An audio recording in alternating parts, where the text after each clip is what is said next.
47 de... Bon, alors, Hachem, on est maintenant, ce soir, Yud Gimel, fin de Yud Gimel, Tammuz. Le rabbi précédent a été libéré. Quand il a été libéré, il a expliqué, c'était en 1927, il est sorti de la pire prison de tous les temps qui s'appelait Spolerne, à Pétersbourg. Normalement, on rentrait, on ne sortait pas. Où toutes les nuits, ils assassinaient des gens toutes les nuits, pendant toute la nuit. Ils exécutaient des gens, faisaient du bruit, etc. Donc c'était absolument des conditions effroyables. Il avait été condamné, dans un premier temps, au contraire de la vie. Ensuite, à être déporté quelque part en Sibérie pendant 12 ans. Finalement, il a été condamné à être exilé pour 3 ans dans une ville qui s'appelait Kostrama, qui était un endroit paumé. Et donc il est parti Gimel Tammuz. Et finalement le 13 Tammuz, alors qu'il était là-bas, il a reçu la nouvelle qu'il était libéré. Le 13 Tammuz, il est sorti. Et quand il est sorti, il a dit « C'est pas moi qui ai été libéré seulement, c'est tout le clan Israël ». Et l'explication en est la suivante, c'est que Rabbi Yosef Yitzhak, il avait une force incroyable pour lutter contre les forces du mal qui voulaient à ce moment-là éradiquer la Torah. Les gens qu'il avait condamnés, qu'il avait dénoncés, qui faisaient partie de ce qu'on appelait les Yeveskaya, les jeunes juifs communistes, qui étaient pires que la GPU, qui est un ancien KGB, qui est l'ancien KGB qui... Les GPU, c'est eux qui ont arrêté et qui ont condamné des millions de personnes à l'époque, mais la Yeveskaya, c'était des jeunes juifs qui étaient acharnés parce que la GPU n'était pas tant que ça polarisée sur les juifs religieux, ça les embêtait pas tellement. C'était pas eux qui le voyaient comme dangereux, ils ne voyaient pas comme trop dangereux, mais c'était des juifs qui étaient d'ailleurs des fois des fils d'anciens juifs religieux, puisque tout le monde l'était au départ, et qui étaient anti-religieux à un point tel qu'ils dénonçaient, et comme ça que le rabbi précédent a été emprisonné, et puis dans des conditions effroyables, etc. Peut-être que c'est rapporté, vous avez tous les détails dans l'écoute des bruits, si vous voulez. Alors, quand il a été libéré, c'est parce qu'il a eu une force incroyable dans cet environnement totalement effrayant. On l'a torturé, on l'a mis dans une fosse pendant plus de 24 heures à Purin, où il avait jusqu'aux épaules, et il y avait des rats qui passaient sur le côté. Mais il a décidé, dès qu'il est rentré, que toute cette médecine-là n'existait pas. Que la seule chose qui existe, c'est l'Okut. Et qu'il ne va pas les considérer, et qu'il ne va pas leur obéir, qu'il n'y a rien qu'Hachem, et il ne pense que Hachem. D'accord. Cette force-là, c'est dans la Kabbalah, avoir ce genre de Kavana, c'est une Bechina qu'on appelle Mabi, Masher Ben Yosef. Masher Ben Yosef, c'est lui qui lutte contre Amalek. C'est pas une personne, ça peut être tous les Neshamot dans toute l'histoire, qui sont là pour lutter contre la force obscure qui veut nous faire tomber, comme d'ailleurs Yosef Hatzadik, il était Bechinat Masher Ben Yosef, c'est marqué comme ça dans le Zohar. Il avait cette force-là, c'est pour ça qu'il a repoussé la tentation avec la force de Potiphar, qui allait faire tomber tout le clan Israël. C'est ce qu'on va retrouver aussi avec Pinchas, qui va justement lutter contre les efforts de Bilam et de Balak. Cette cohorte de Masher Ben Yosef, c'est ce qui lutte contre les ténèbres. Et quand lui, il a vécu cette épreuve, et qu'il a tenu dans cette épreuve jusqu'au dernier jour où ils l'ont frappé, parce qu'ils voulaient lui donner la nouvelle qu'il était libéré, mais lui, il ne voulait pas se lever devant eux, parce que quand tu recevais une nouvelle dans cette prison, il fallait te lever devant les policiers. Et lui, il avait refusé. Donc il s'est fait frapper par des juifs qui étaient là, qui lui parlaient en yiddish, qui l'appelaient Rabbi malgré tout. D'accord. C'est des choses complètement insensées. Mais il a lutté, et c'était un enjeu qui était au-delà de sa propre personne. C'était un enjeu pour tout le clan Israël, parce que lui, sa préoccupation était pour tout le clan Israël. Il avait une influence sur eux. Il était le dernier grand rabbin en Russie qui tenait le coup au niveau de la Torah. Le reste avait disparu. Je parle en Russie, pas en Lituanie. ni en Pologne, mais dans tout ce qu'on appelle la Russie blanche et la Biélorussie. Le seul qui restait, c'était lui. Et il était connu mondialement. Et on voit après coup son influence, et l'influence après par celui qui l'a relayé et qui ne parlait pas un mot sans dire au nom de son beau-père, qui était le rabbi. Ça a continué, cette force de Hashpa. Mais cette force de Hashpa, elle a gagné contre l'obscurité à ce moment-là. Donc quand il a été libéré, il a dit c'est tout l'Israël qui a été libéré. Et finalement, ça a amené jusqu'à ce que 70 ans plus tard, enfin pas 70 ans plus tard, mais 60 ans plus tard, le mur de Berlin est tombé.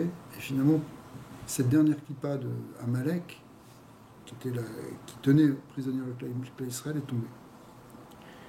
Ça, c'est la période qui a amené cette notion. Il y a deux aspects, qu'on appelle, suivant les auteurs, ça prend des noms différents. Mais il y a ce qu'on appelle Mashiach ben Yosef, Mashiach ben David. Mashiach ben Yosef, c'est celui qui lutte pour la Torah, qui fait Messirut Nefesh, au prix de risquer sa vie, comme il faisait vraiment Messirut Nefesh, puisque il savait qu'il allait être arrêté. Il y avait donc, quand il faisait des cours, il y avait des espions dans la salle qui étaient devant lui, qui le regardaient, qui le dénonçaient. Il désignait des gens pour être à nouveau des gens qui allaient enseigner dans les chéderim. Il se faisait attraper, il se faisait tuer, et d'autres les remplaçaient. C'était ça la réalité dans ces années-là. Des barouim, des gens de 20 ans, tu vois les photos des figures d'anges. Ils savaient ce qu'ils risquaient, mais ils acceptaient d'enseigner la Torah de manière clandestine, jusqu'au moment où ils se faisaient prendre. Et quand ils se faisaient prendre, ils se faisaient prendre. D'accord. Que Dieu préserve. Ça, c'était cette Messirut Nefesh-là pour faire passer la Torah, pour que la Torah reste. Mais après ça, c'est ça ce qui va faire dans le lachon du Rambam, finalement, c'est cette force-là aussi qui amène la lutte, qui va amener le kibbutz galouyot. Et après, il y a la deuxième étape, qui est le lien de Mashiach ben David, qui est celui qui, au contraire, est Mekabetz kol nitre Israël. Il y a deux étapes, il y a le kibbutz galouyot et le Mekabetz kol nitre Israël. C'est deux choses, dit le Rambam. Dans les Chot Melachim, Rabbi à l'époque parlait là-dessus. Et qui est le lien de Mashiach ben David, où là, c'était plus comme le Rabbi. Je sais que toi, tu es un favorable, tu as fait un très beau cours sur Rabbi et Mashiach, qui est que le Rabbi, il a eu cette force de penser à Kol Nitre Israël, c'est-à-dire que les Juifs les plus perdus, les plus loin, que personne ne sait qu'ils existent, le Rabbi pensait à eux et leur envoyait des choses et les sauvait. Et on a des milliers d'histoires. Le Rabbi s'est occupé de chacun, comme Moshe Rabbeinu était capable de s'occuper de chaque mouton qui était perdu.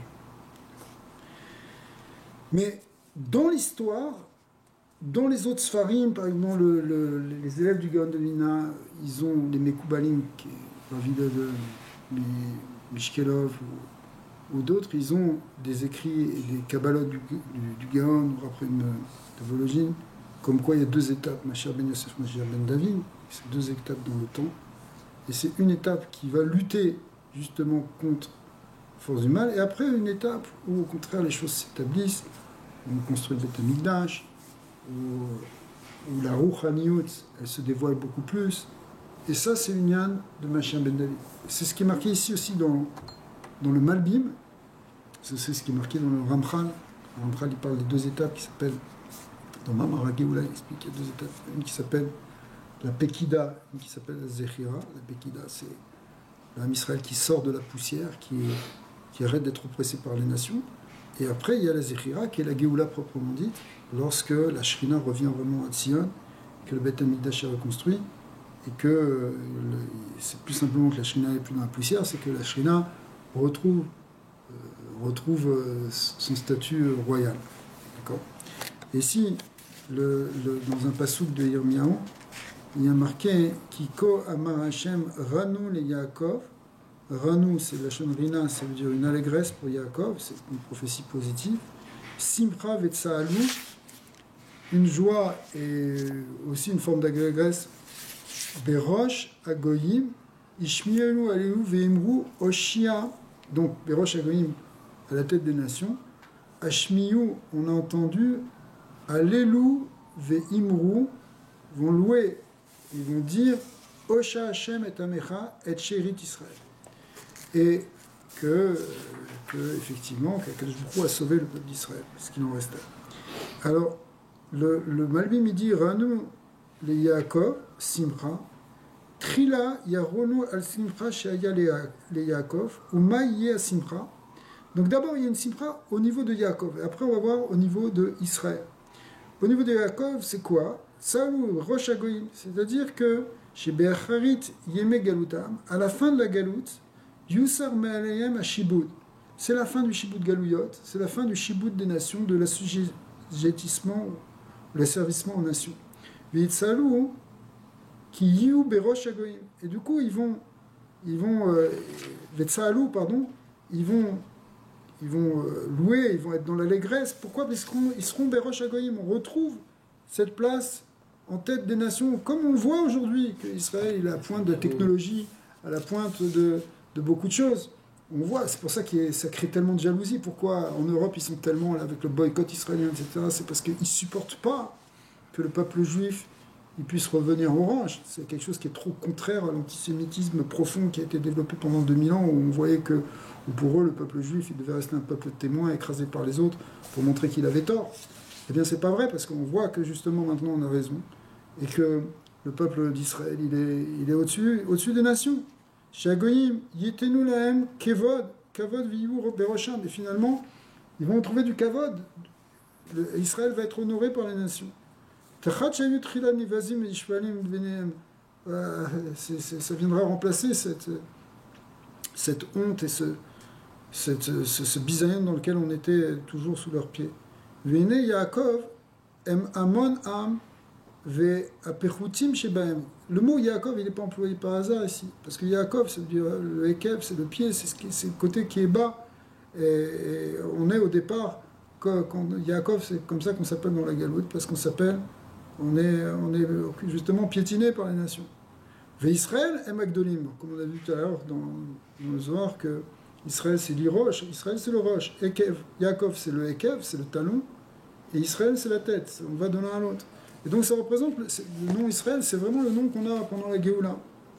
Ve'asimcha azot, she'itzalum, berosh hagoyim, yiyeh rak le Yaakov. Donc cette idée-là qu'on est content d'être à la tête des nations, qu'on a repris une place parmi les nations, ça c'est rien que par rapport à Yaakov, que par rapport à ce côté inférieur, que maintenant, ce côté inférieur, il sort et il retrouve sa véritable place. Mais pas pour Israël, parce que le terme de Israël désigne autre chose. C'est le côté Rouhani. Israël, c'est comme c'est marqué, il y a le nom Kel dedans. Ça représente l'âme divine. Dans la Chassidut, on dit que Israël il représente la partie en nous qui possède le nom d'Hachem, c'est-à-dire le côté de l'âme divine. Donc c'est le côté Rouhani. Shem Yiratsu, Yashiv, Shrinatenu Letzia. Donc le Inyan de Israël, c'est quand le Ham Israël, c'est pas simplement le désir de ne pas être méprisé par les nations, mais c'est le désir d'amener la Shrina parmi nous.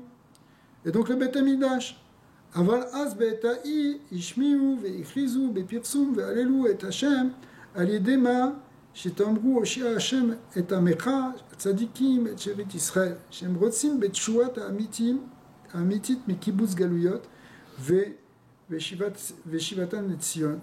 Donc maintenant, si tu veux, c'est comme donner le contenu à la Géoula. Il y a la Géoula, ça y est, on est libre, on est sorti d'Égypte, on est sorti, il ne nous frappe plus dessus. Maintenant, qu'est-ce que tu fais de cette liberté? Comme au moment d'Yetziat Mitzrayim. Yetziat Mitzrayim, il y a eu 2 étapes, en fait 3 étapes. La première, c'est la sortie d'Égypte. Mais la sortie d'Égypte, la liberté, elle est vraiment acquise que quand on reçoit la Torah. C'est le lien de Chaout al-Luchot. Chaout et la Chérout. Donc la liberté, elle est parce que tu donnes du sens, parce que tu connectes avec Hachem, parce que tu as quelque chose de rouhani. Pas simplement parce que tu es libre. Parce que si tu es libre en réalité, simplement physiquement, tu risques d'être prisonnier du Yetzara. Alors que la seule manière de se sortir du Yetzara, finalement, c'est par la rouhaniout, c'est-à-dire par la Torah. Et après, d'ailleurs, il y avait une 3e étape, c'est de faire résider le Beth Amikdash, c'est-à-dire la Shrina, après Yitro et Mishpatim, on arrive maintenant après Troumat et Tzavé, qui est le Inyan de construire le Mishkan pour que la Torah nous amène à faire résider Dieu parmi nous. C'est pas simplement une Torah intellectuelle, c'est pas simplement une Torah dans les Arba Hamot de notre existence. Il faut amener la Shrina dans ce monde pour qu'elle change le monde. Parce que c'est ça le but. Et c'est ça qu'on veut vraiment. C'est-à-dire que le vrai désir d'Israël, et c'est ça l'étape qu'on doit franchir maintenant, l'étape de la Géoula dans laquelle on est en train de s'orienter maintenant, c'est de donner du sens. Israël est devenu libre, entre guillemets, parce que les luttes ne sont toujours pas finies. Mais quand même, si on ouvre un peu les yeux, on voit vraiment mamache ce qui est marqué, que le Baruch Hu guide par rapport à Israël, et que les nations qui sont contre nous, elles ont toutes des problèmes. Aujourd'hui, celles qui sont avec nous, elles ont de la bracha. Mais à part ça, l'idée c'est d'arriver maintenant à la finalité d'Israël et à la finalité de Eretz Israël, c'est que la Shrina réside. Et c'est pour ça que la prochaine étape, et c'est l'étape qui va être décisive dans la venue du Messie, c'est la reconstruction du temple. Beth Amikdash, c'est pas une utopie, c'est quelque chose qu'on a rêvé pendant 2000 ans, puisqu'on ne l'a pas vu depuis 2000 ans. Mais aujourd'hui, c'est plus qu'on le rêve, c'est qu'on doit le réaliser, Pépoel. Ramchal et Nishita, on l'a ramené l'autre fois que le Bechit Soniut, il va être construit par les hommes, mais il va y avoir un Beth Amikdash Shel Esh qui va descendre Milmala, Beruch Niyut. Mais donc, on doit aussi le faire Begashmiut. Et c'est cette étape-là, maintenant, dont il faut parler. Donc, c'est de ça qu'il faut parler. Il faut parler aux nations, il faut en parler comme quelque chose de concret. Quoi, on ne peut pas construire une synagogue? On peut pas, c'est pas normal. On va construire notre temple, on va construire le lieu qui fait partie. Et chacun, il a son endroit pour servir son Dieu. Nous, c'est quelque chose de concret. On ne demande pas grand-chose. On veut construire notre temple. On a un temple, c'est une grande synagogue, on a besoin d'elle. Et c'est quelque chose dont il faut parler maintenant de manière concrète et réelle. Ça doit être une réalité parce que ça y est, le kibbutz galouet, il est fait, pas complètement, mais il est fait, puisqu'on a pratiquement la majorité. On a pratiquement la majorité. Ouais, mais c'est sûr, j'arrive. On arrive tous. Peu à peu, on arrive tous. On arrive à lâcher. Mais exactement, absolument. On est en process. Ils sont construits encore une synagogue ici. C'est rien. C'est là-bas qu'il faut. Il faut construire la grande synagogue. C'est vrai qu'il y a ça, remarqué que les trucs du temple, alors toute la Kedusha elle a été éparpillée dans le monde, et chaque endroit où tu arrives où il y a une construction d'une synagogue ou d'un Beth Midrash, c'est une étincelle du Beth Amikdash qui a été. C'est un chelek, c'est un mishkan katan. Ouais. Mishkan Mouat. Tu n'arrives pas à faire une synagogue, mais même des fois tu dis ah, j'ai le terrain, j'ai tout, ça ne servira pas. Puisque une étincelle n'est pas rentrée ici. C'est pour ça que tu ne construis pas. Et où tu as réussi à construire une synagogue ou un Beth Midrash, c'est qu'ici il y a une étincelle qui est posée sur ce terrain. Dans le monde entier, c'est ça qui est impressionnant. Ouais. Mais maintenant, ce qui compte, c'est de construire la grande. Le grand, on a besoin de ce temps. Et la mosquée, on va demander gentiment aux musulmans de la démonter et de la refaire ailleurs. C'est tout. C'est compliqué avec les techniques aujourd'hui, on peut les déplacer. Ouais, on filme. Bon,